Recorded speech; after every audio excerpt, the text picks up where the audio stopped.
What's going on, guys? Welcome back to the SWILL radio show. Yes. All right, so we have a brand new Love After Lockup quick cap, guys, and it's a doozy for you guys. All right, so we start off with Clint and Tracy. Tracy is still trying to meet Clint's mom. Mom's still not having it. Tracy's trying to find different ways to impress Clint's mom. He's trying to get her to get different clothes. He's asking her, does she have any clothes that don't have any holes in it, basically? And she's like, well, you know what? I think I'm gonna go natural on my hair color because I don't think your mom's gonna really appreciate the pink. All right, so then we have Lamar and Andrea. All right, so it's about Christmas time, and they're actually putting up a Christmas tree. Uh, Lamar, Andrea, Nyla, and her son. They're all having a good time putting Jesus up on the tree, having a good flocking time. Yes. I think Lamar wants to put the wedding picture up on top of the tree, but everyone's like, no, let's not do that. Let's put the star on there. The man has to put the star on top of the tree. So he does it. Then he lets them know that, hey, you know what? I'm out. And they're like, wait a minute, where you going? I'm going to go kick it with my brother at my brother's house. That's what he was telling them. And Nala goes in on Lamar big time. She's like, well, you know what? Obviously, you had this plan all along.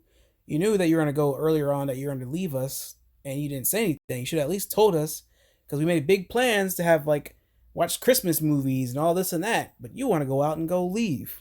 So, I mean, I understand where the girl's coming from. She's kind of disrespectful to a certain extent, but like I said, I can understand where she's coming from. Then we have Scott and Lizzie. All right, so these two have obviously not gotten each other out of their minds. Lizzie is on like a big giant journey, if you watched last episode, to find Scott and this and that. Scott is like, you know what? I think I'm starting to think about Lizzie for a second. He has a new girlfriend, but he's just like, wait a minute. I have some feelings for Lizzie. I'm not finished with that yet.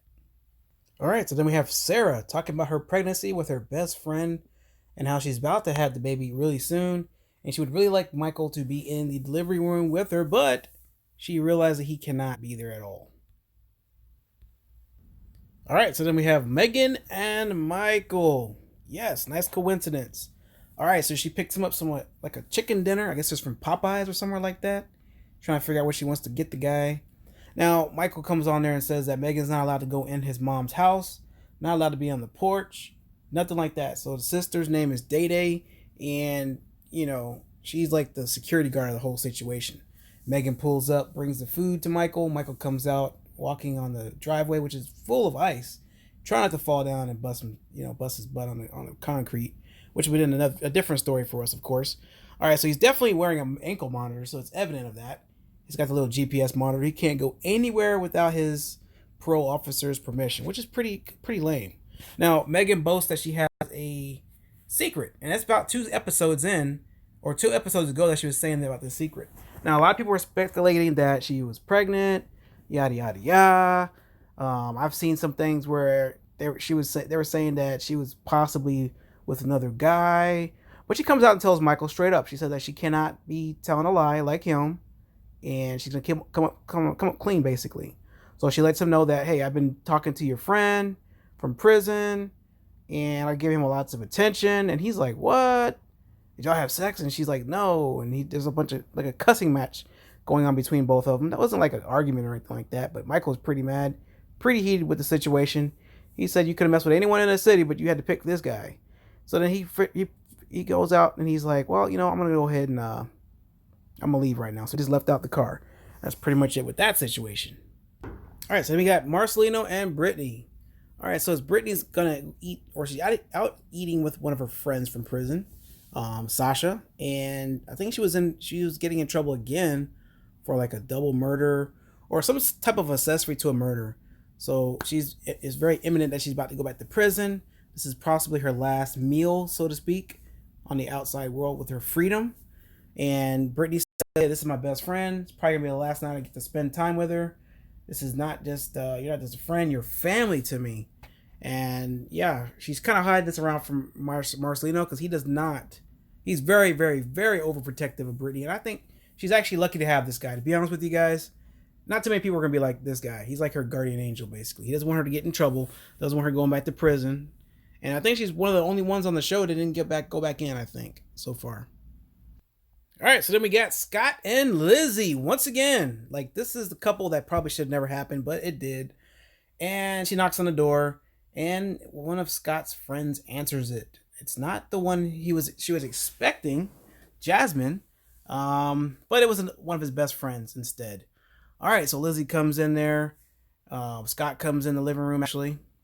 They start talking a little bit, and she's all smiles, and it's like kind of hard to read this chick, man, like for real. And she said, hey, you know what? I got a gift from you from Wisconsin. And Scott's like, hey, all right, rubbing his little hands together. He's like, yay. And he said, hold on, let me go get it real quick. It's my purse. So the girl reaches in her purse and comes back out, smack, right across his face. And she said, that's for cheating on me. And that is like the smack that was heard across the world, guys. Oh my God. I almost felt that one myself, man. So they were talking, and he was asking if she sleep with anybody, and she asked him the same thing, and they go back and forth. And then she's just like, I just want to get back with you, blah, blah, blah. And then they flash back to like when he flushed the wedding ring down the toilet, all that kind of stuff.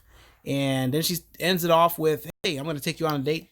Would you go on a date with me? And he was ready to say yes. He's all jumping up and down inside, wagging his tail. But he's like, you know what? I have to think about it. All right, so we go back to Clint and Tracy. All right, so they make it to Clint's mom's house. And that house is humongous. And Tracy's pretty nervous, doesn't want to get out of the car. Then Clint opens the door, says, and just tells Tracy, hold my hand. And he wants her to hold his hand the whole entire time.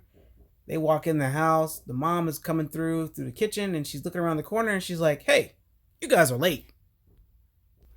All right, so it's back to Lamar and Andrea. But basically, the scene was about Lamar seeing his family. All right, so he makes it with the family, eating some food. They're toasting up, having a couple drinks. And the question comes up is like, hey, you're actually able to come out? And Lamar's like, I can come out whenever I want, basically.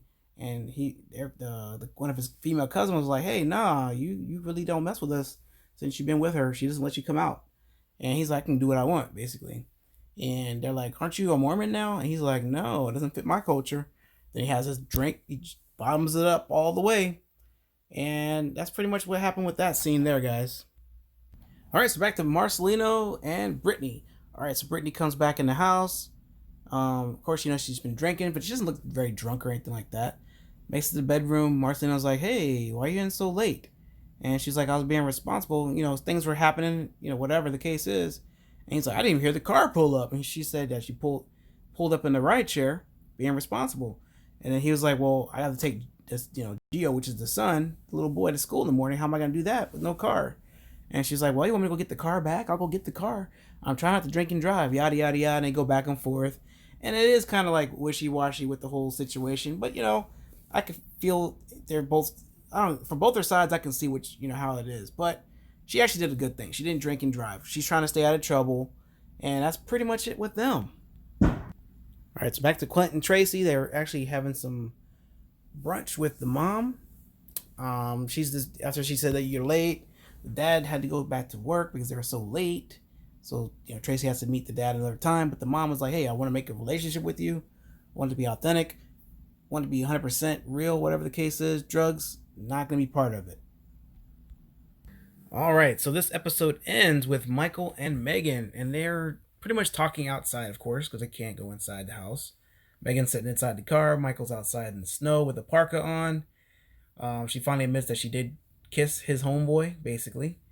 And he's pretty pissed off about it. And she's trying to justify it, saying, you were married, you're messing with your wife, having a kid on the way, and all this and that. And then, she kissed the guy. But I think there's probably a little bit more than the story than what they're letting us know, guys. But let me know in the comments below what you guys think. I definitely want to hear from you guys. What do you guys think happened with Megan and Michael? Or Megan and Michael's best friend? Do you think that they knocked some boots? Do you think it was just a kiss and that was it? Let me know in the comments below, guys. Subscribe if you have not. And I'll see you on the next one, guys. Peace.